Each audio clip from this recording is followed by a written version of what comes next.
무거운 책임감 느낍니다. 근데 누군가는 해야 될 일이고 또 이게 때로는 남에게 불이익을 또 줘야 할 이런 악역을 맡을 때도 있는 부담스러운 자리입니다.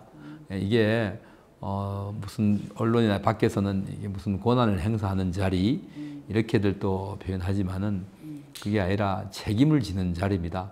책임을 져야 되니까 무겁죠. 네, 그렇습니다. 그래서 올바로 가급적 한 사람보다 더 많은 가급적 많은 분들이 공감할 수 있는 당무 행정을 이렇게 수행하고자 합니다.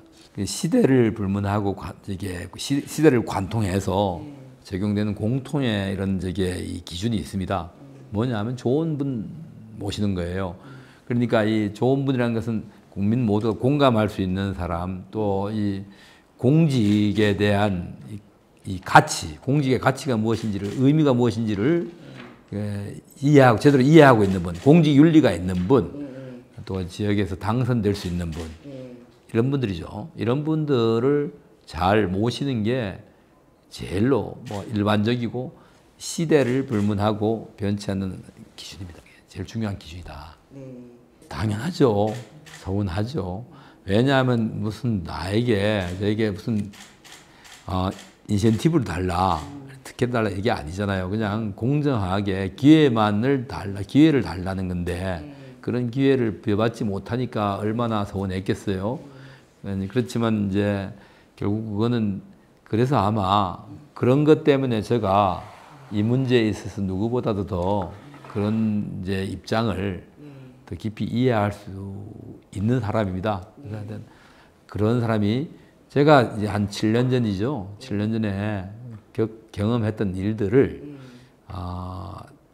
당하는 사람이 다시 그런 경험을 겪어야 할 그런 아픔을 겪어야 할 사람이 없도록 만드는 게 최소화시키고 없도록 하는 것에 방점을 두려고 합니다. 대통령이 마음을 잘 읽는다 아니다라고 하나 뭐 있겠습니까? 늘 제가 최측근이다 이런 얘기 자체도 우리 대통령께서는 많은 분들하고 소통을 하세요. 소통을 하는 분들이 많습니다. 저 말고도요. 또 정치권 인사도 있을 것이고 그 외에 사회 각 분야의 많은 분들하고 늘 소통하십니다. 아마 이거는 역대 어떤 분들보다도 더 많은 소통을 하신다. 깊게 하신다. 우리 보통 이제 대통령 되시고 나면 이제 보통 외부와의 이제 이 소통이 다 단절되고 하잖아요. 이제 이 통치권자가 되면요. 그런데 우리 대통령께서는 그 단절되는 소통의 채널이 단절되는 분들이 거의 없을 겁니다, 아마. 당사자들이 다 아실 거예요. 많은 분들하고 소통하기 때문에 누가 최측근이다 아니다라는 얘기 자체도 일을 하다 보니까 누군가 그 일을 하니까 이제 좀 물리적 거리가 가깝다 이거 멀다 뿐이지 대통령께서 소통하시는 분들은 그런 물리적 거리에 관계없이 많은 분들하고 소통하고 특정인을 통해서 대통령님의 의중이 이렇게 전달되거나 하는 게 없다. 거의 공식적으로 또는 이 누구나 이 소통하는 모든 분들이 다 아실 수 있게끔 이 의사가 전달되고 다 읽을 수 있다. 그렇기 때문에 특별히 누가 측근이다 해가지고 이렇게 왜곡을 시키거나 할 수가 없는 구조입니다.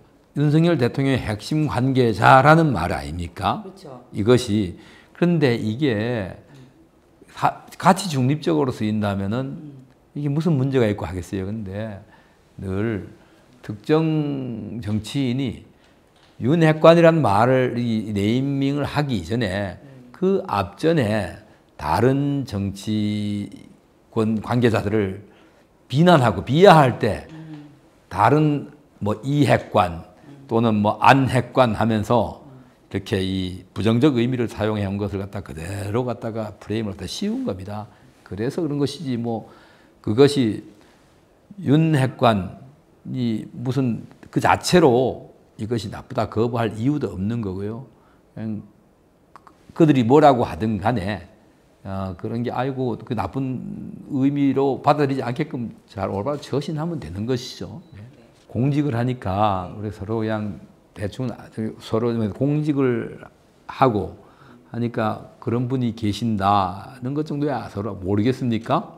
그런데 제가 일을 하면서 이렇게 이 관계가 깊어지고 난 것이 그 전에 이 선거 이전에는 특별히 제가 무슨 우리 대통령과 사적으로 대화를 막 깊이 나누거나 깊이 대화를 나누거나 하는 사이가 아니었습니다.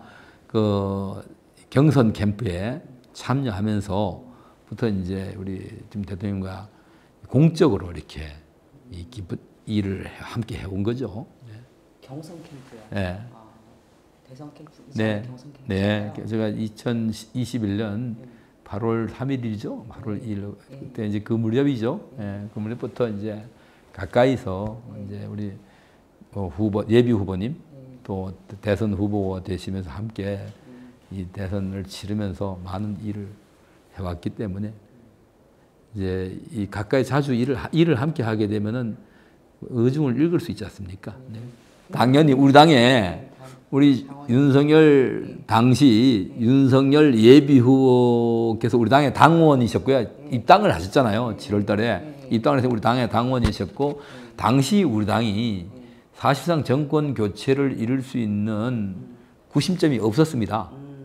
그런 상태에서 윤석열 당시 예비 후보, 그냥 전 검찰총장이라는 분이 우리 당에 들어오면서 당이 정권 교체의 이 가능성을 우리가 볼 수 있었고 또 그다음에 결집이 됐고요. 우리 정권 교체를 바라는 국민들이 그동안은 어떤 특정 인물, 특정 후보를 중심으로 결집이 안 됐었잖아요. 예, 희망이 안 보이니까 결집이 안 된 거죠. 그래서 그런 역할을 해 주셨기 때문에 또 함께 하게 됐고요.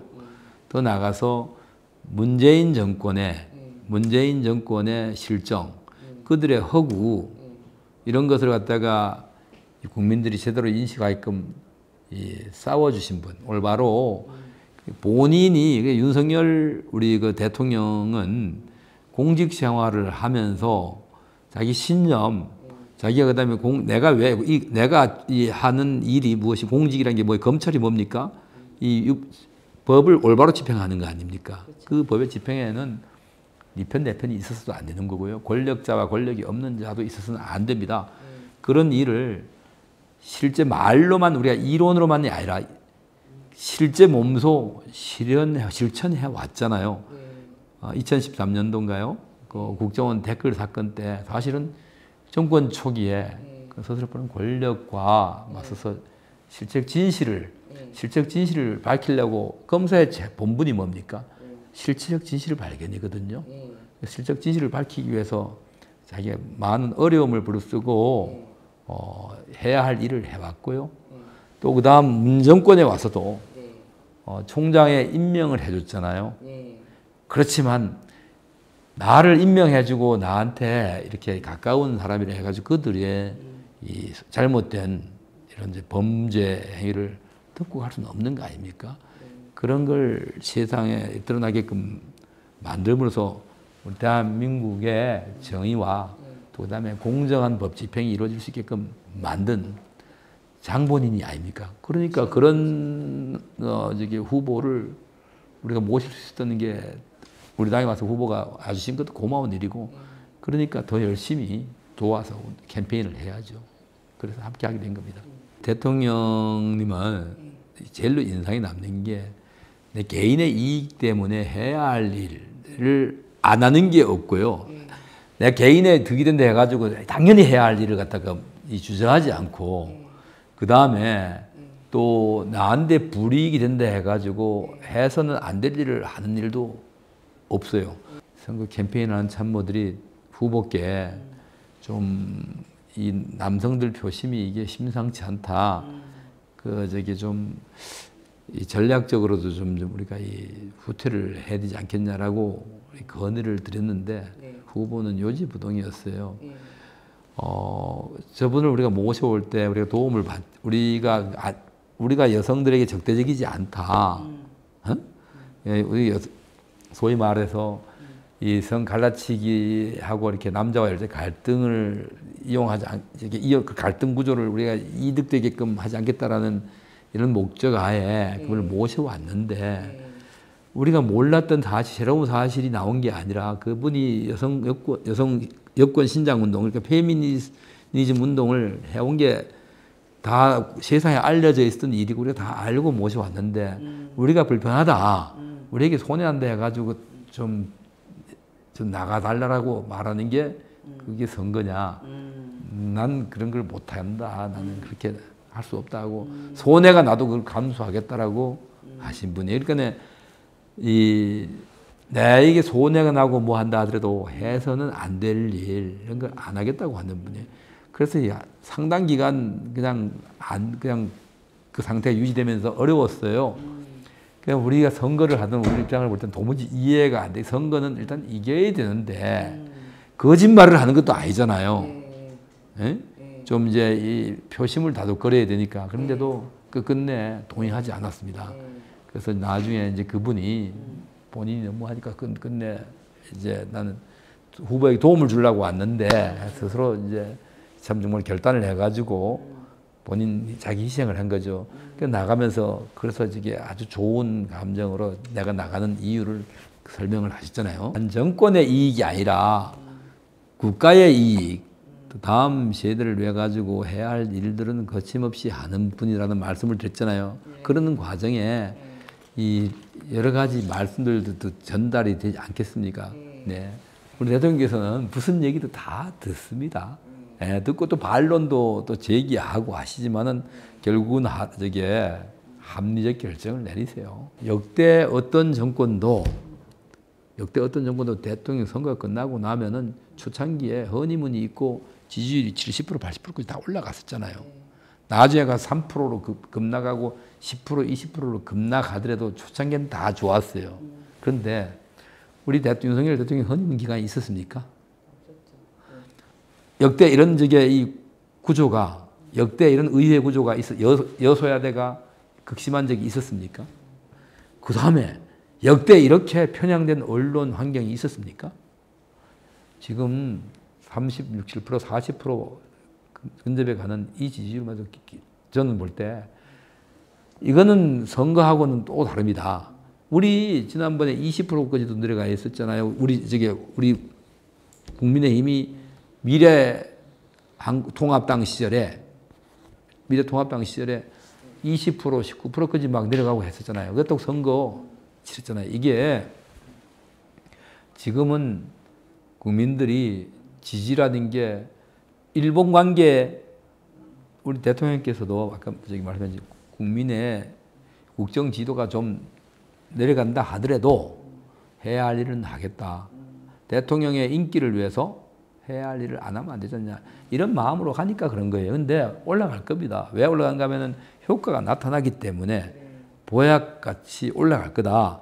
그리고 지금 현재 구조에서는 아무리 올라가도 저기처럼 60, 70% 가지 않아요. 왜냐하면 우리 중도나 우파 사람들은 대개 문재인 상대 진영이 돼도 초창기에 막 이렇게 언론이 나서가지고 이렇게 언론이 원체 좋았잖아요. 미화시키고 하니까 그래 잘한다.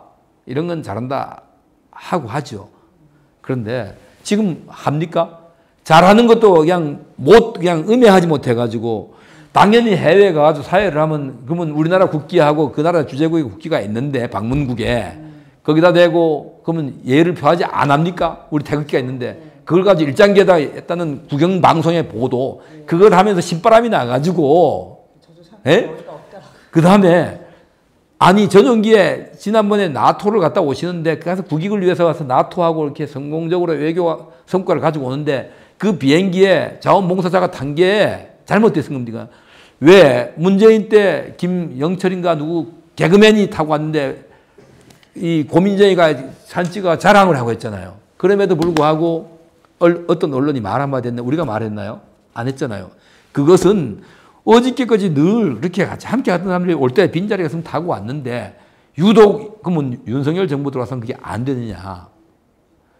그렇게 보도를 해야 되고 하는데 국민들이 그런 줄 알 거 아니에요. 이거 안 하는 짓을 한 줄 알 거 아니에요. 그런 것들이 영향을 미친 겁니다.